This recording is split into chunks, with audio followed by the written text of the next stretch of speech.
कि 2 जुलाई 2024 मंगलवार को है योगिनी एकादशी।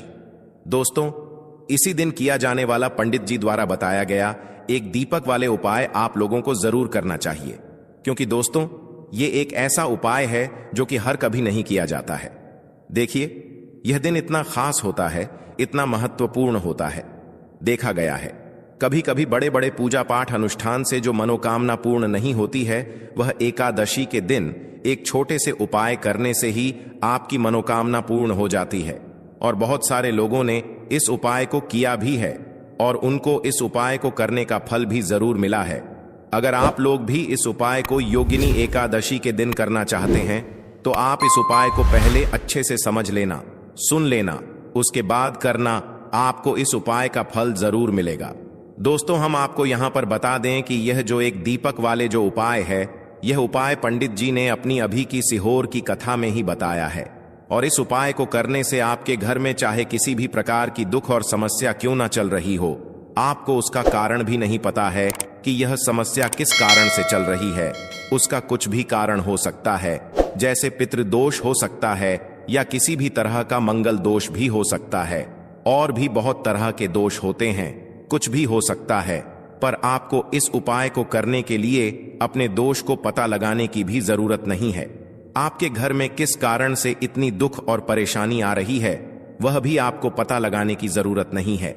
इस एक दीपक वाले उपाय को आप लोगों को कर लेना है, क्योंकि इसी एकमात्र उपाय को करने से आपके पूरे घर परिवार में सुख और शांति हो जाएगी। आपके घर में अच्छे अच्छे काम होने लगेंगे। आपकी जो भी मनोकामना होगी वह भी धीरे धीरे करके पूर्ण होना शुरू हो जाएगी। दोस्तों, अब इस उपाय को करना किस समय है ये भी आप लोग जान लीजिए। देखिए, इस एक दीपक वाले उपाय को करने का जो समय है वो सीधी सी बात है, सुबह का समय है, प्रातः काल का समय है। वैसे दोस्तों, योगिनी एकादशी के पूरे दिन मंदिर खुले रहते हैं। पूरे दिन आप लोग उपायों को भी कर सकते हो, इसमें कोई दिक्कत वाली बात नहीं है, क्योंकि योगिनी एकादशी के दिन भगवान शिव जी पूरे दिन अपने मंदिर में बैठे रहते हैं कि कौन भक्त आएगा, कौन हमको प्रसन्न करेगा और हम कब उसकी मनोकामना पूर्ण करेंगे। दोस्तों, इस दिन शिव जी इतना कुछ प्रदान करते हैं जितने की हम कभी कल्पना भी नहीं कर सकते हैं। इसीलिए आप लोगों को इस मौके को तो अपने हाथ से नहीं जाने देना चाहिए। पर किसी कारणवश ना कर पाओ तो फिर थोड़े लेट भी कर सकते हो, है ना। और पहली मुख्य कोशिश आपकी यही होनी चाहिए कि घर की जो माता बहन होती हैं उनमें से कोई एक यह वाला उपाय करें। मतलब कि अगर माता बहन उपस्थित ना भी हो तो उस स्थान पर फिर घर का कोई बड़ा जो पुरुष हो वह भी इस उपाय को कर सकता है। कोई दिक्कत वाली बात नहीं है। पर घर के सभी सदस्य को इस वाले उपाय को करने की जरूरत नहीं है। घर का कोई एक मुख्य सदस्य भी इस उपाय को करेगा तो इस उपाय को करने का फल उसके पूरे घर परिवार को जरूर मिल जाएगा। तो देखिए, एक दीपक वाले उपाय है तो सीधी सी बात है कि इसमें हमें एक दीपक की तो आवश्यकता पड़ेगी ही पड़ेगी। तो देखिए, अगर आप यह एक हल्दी वाला दीपक एकादशी वाले दिन अपने घर में जला देते हैं तो देखिए, योगिनी एकादशी का जो दिन है इसकी महिमा कुछ ऐसी है कि जो व्यक्ति एकादशी के दिन में शिव जी को प्रसन्न करने के लिए पूजा करता है, उपाय करता है, शिव जी बहुत जल्दी अपने उस भक्त से प्रसन्न हो जाते हैं। और अगर आपने हल्दी वाले दीपक का उपाय कर लिया तो ऐसा आप मान के चलिए कि शिव जी इतने ज्यादा आपसे प्रसन्न हो जाएंगे कि आपके जीवन की जो निर्धनता और गरीबी है उसे वह जल्दी से जल्दी आपके जीवन से दूर कर देंगे, क्योंकि हल्दी जो है यह शिव जी से जुड़ी है। हल्दी आपके जीवन में बहुत सारी जो आर्थिक तरह की समस्याएं होती हैं, जो आपके घर में पैसा नहीं आता है, पैसा रुकता नहीं है, पैसा बहुत ज्यादा खर्च अगर आपका होता है, धन की बर्बादी अगर आपके घर में हो रही है, तब भी आपको विशेषकर यह हल्दी वाले एक दीपक का उपाय एकादशी वाले दिन जरूर करना चाहिए। देखिए, इसी के साथ आपको बता दें, इस बार योगिनी एकादशी पर बहुत ही दुर्लभ संयोग का निर्माण हो रहा है। तो देखिए, आपको बता दें कि शिव जी को अगर आप जल्दी से जल्दी प्रसन्न करना चाहते हैं, अपने घर की गरीबी को जल्दी से जल्दी दूर करना चाहते हैं, तब आपको यह पहला उपाय करना है एकादशी के दिन। तो उपाय को करने के लिए आपको कौन कौन सी चीज लेनी है और किस समय उपाय करना है, तो देखिए, उपाय को करने के लिए आपको यहां पर लेना है एक चुटकी काला तिल। ठीक है ना? बहुत ही जरा सा एक चुटकी काला तिल लेना है और एक ही चुटकी आपको लेनी है पिसी हुई हल्दी। अब आपको क्या करना है, आपने नहाने वाले जल में एक चुटकी हल्दी डालनी है और एक चुटकी काला तिल डालना है और आपको इस जल से स्नान करना है। तो देखिए, जब भी आप अपने जल में हल्दी डालकर, विशेषकर अगर एकादशी के दिन आप अपने जल में हल्दी डालकर स्नान करते हैं, तो इससे होता क्या है, आपके जीवन में आपका जो भाग्य आपका साथ नहीं दे रहा होता है, आपके पास जो पैसे आने के रास्ते बंद होते जा रहे हैं, जो आपके जीवन में निर्धनता बढ़ रही है, गरीबी बढ़ रही है, जो आप अपने जीवन में बार बार असफल हो रहे हैं ना, इन सारी चीजों से आप देखेंगे कि आप बाहर निकल कर आ जाएंगे। आपके घर में, आपके जीवन में पैसा आना शुरू हो जाता है, पैसा रुकना शुरू हो जाता है, क्योंकि यहां पर आपकी कुंडली में गुरु की स्थिति बहुत मजबूत हो जाती है, जिसके बाद आप जिस काम को करते हैं उसमें आपको लाभ ही लाभ मिलता है। तो यह पहला उपाय है एकादशी के दिन, इस उपाय को आप जरूर करें। अब बात करेंगे दूसरे उपाय की। देखिए, जो दूसरा उपाय आपको बताने जा रहे हैं, इस उपाय को अगर आप एकादशी के दिन करते हैं तो आपकी सारी अधूरी मनोकामना को शिव जी पूरा कर देते हैं। तो यह उपाय भी आप विशेष कर करें।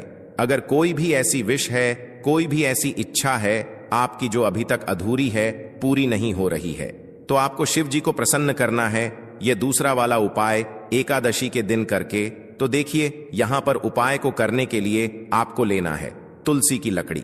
देखिए, बहुत सारे लोगों के घर में तुलसी का पौधा सूख जाता है और तुलसी की जो टहनियां होती हैं, ठीक है ना, छोटे छोटे पार्ट में आप उसको तोड़ लें, डिवाइड कर लें और फिर आपको क्या करना है, एक लाल कपड़े के अंदर इन टहनियों को रखना है।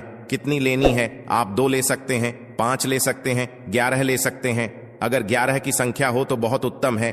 अब आपको क्या करना है, लाल कपड़े के अंदर रखना है और इसकी छोटी सी पोटली आपको बना लेनी है। अब सबसे पहले आपको क्या करना है, इस पोटली को शिव जी के चरणों में स्पर्श करना है, उनके चरणों से स्पर्श करना है। इसके बाद आपको यह पोटली अपने घर में या तो अपने घर के मुख्य दरवाजे पर आपको इसको टांगना है। अंदर की तरफ टांगें, बाहर की तरफ नहीं, ठीक है ना? या फिर इसे आप अपने घर के मंदिर में एक तरफ रख देंगे।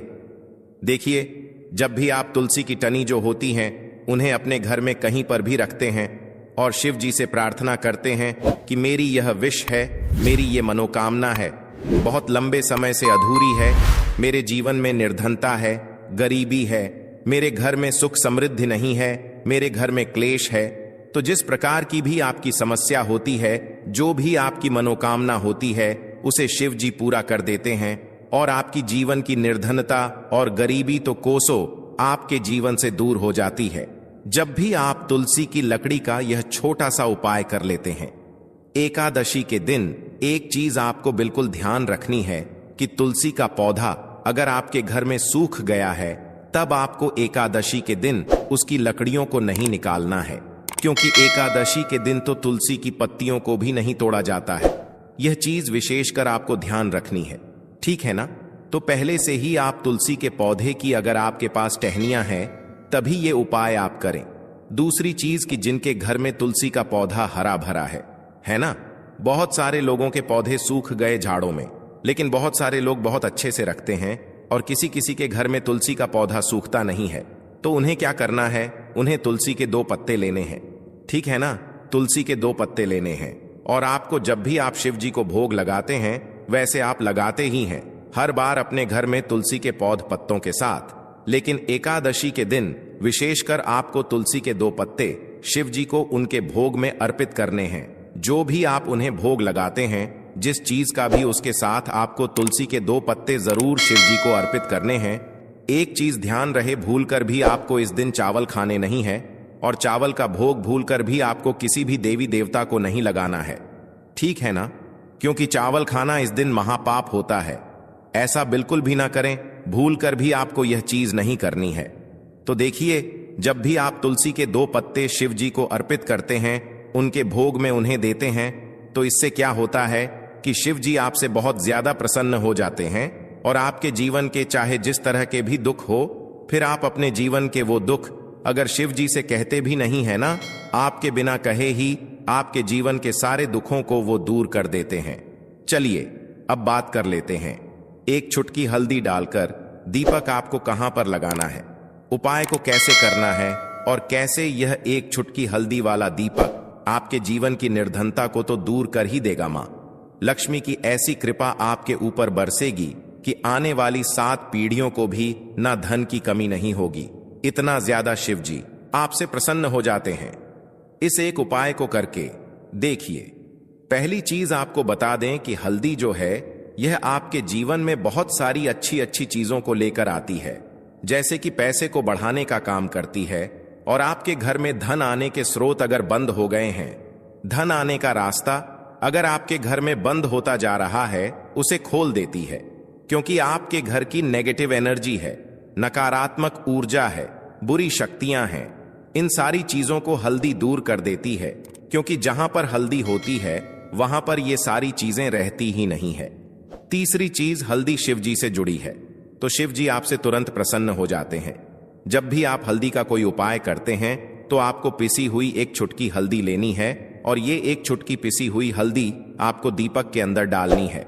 शुद्ध देसी घी का दीपक आप तैयार करेंगे, गोल बाती लगाएंगे और फिर उसके अंदर एक चुटकी हल्दी आपको डालना है। अब देखिए, ये हल्दी वाला दीपक आपको लगाना कहां पर है। ये दीपक अगर आपके घर में तुलसी जी का पौधा हरा भरा है और तुलसी का पौधा है, तब तो आप तुलसी जी के पौधे के पास लगाएंगे। बहुत सारे लोग हैं जिनके घर में अभी तुलसी का पौधा नहीं है, कुछ लोगों का सूख गया या किसी किसी के घर में होता नहीं है ना? तो वो लोग क्या करेंगे, मंदिर में भी आप लगा सकते हैं। अगर आपके घर के आसपास कहीं मंदिर है वहां भी आप लगा सकते हैं, वरना यह दीपक आपको अपने घर के मंदिर में लगाना है। तो देखिए, जब भी आप हल्दी का दीपक शिव जी के सामने या तुलसी जी के पौधे के पास लगाएंगे, तब आपको उनका एक मंत्र है, उस मंत्र को आपको 11 बार बोलना है। यह मंत्र सभी को आता ही है, अगर नहीं आता है तो आप इसे नोट कर लें। मंत्र इस प्रकार है, श्री शिवाय नमस्तुभ्यम। ठीक है ना, श्री शिवाय नमस्तुभ्यम। इस मंत्र का आपको 11 बार चयन करना है, 11 बार इसे बोलना है। अब देखिए, जो लोग मंत्र याद नहीं रख पाएंगे या जिन्हें नहीं आता है, वो श्री हरि विष्णु का ऐसे ही स्मरण कर लेंगे, उनका ध्यान कर लेंगे और दीपक जला देंगे।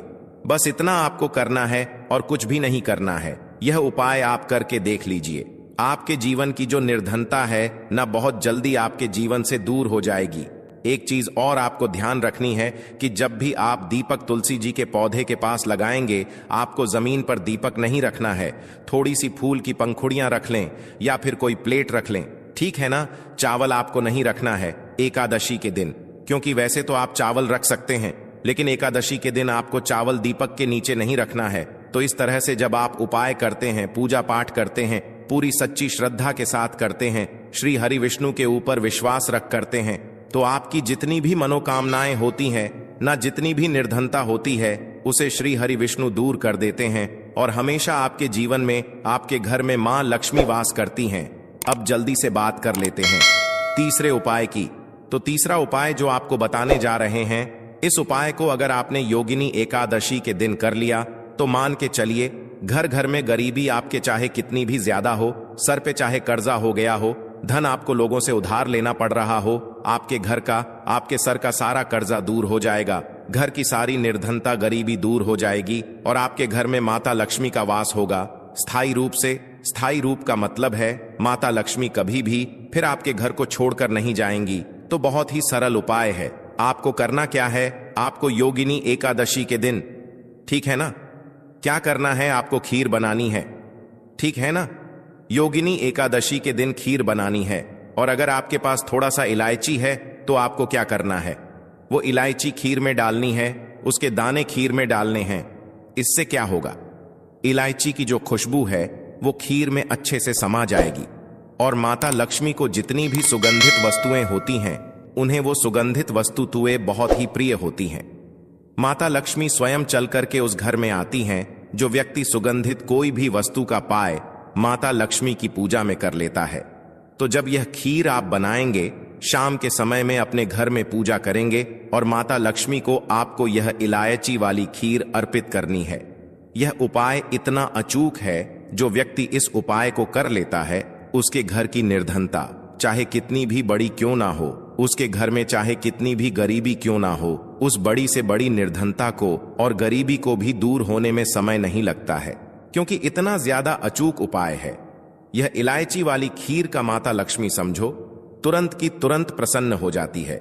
जो व्यक्ति योगिनी एकादशी के दिन इलायची वाली खीर माता लक्ष्मी को अर्पित कर देता है, तो अगर आपकी भी कोई ऐसी विश है, मनोकामना है, धन से जुड़ी समस्याएं हैं, तो आप योगिनी एकादशी के दिन अपने घर के मंदिर में माता लक्ष्मी को खीर का भोग जरूर लगाएं। तो आज की वीडियो में बस इतना ही। बहुत अच्छे से उपाय आपको समझाने का बताने का प्रयास किया है। अगर उसके बाद भी आपको कुछ पूछना हो तो आप कमेंट सेक्शन में पूछ सकते हैं। कमेंट सेक्शन में आपको लिखना है पूरी सच्ची श्रद्धा के साथ, जय माता लक्ष्मी।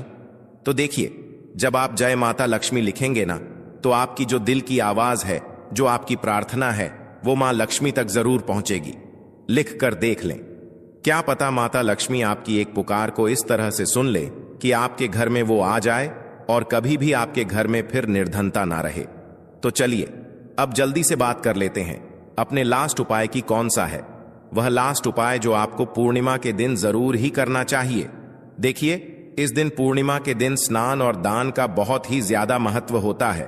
तो आप अपनी आवश्यकता अनुसार इस दिन दान जरूर करें, क्योंकि माघ की जो पूर्णिमा होती है, इस दिन आप कुछ भी दान करते हैं उसका कई गुना लाभ आपको प्राप्त होता है। इस दिन किया गया जो दान होता है, यह सारे दानों में सबसे बड़ा दान और सबसे उत्तम दान माना जाता है। अब दान में आप अपनी आवश्यकता अनुसार कुछ भी दान कर सकते हैं। अनाज का दान कर सकते हैं, दालों का दान कर सकते हैं, और भी बहुत सारी चीजें होती हैं जो आप इस दिन अपनी आवश्यकता अनुसार दान कर सकते हैं।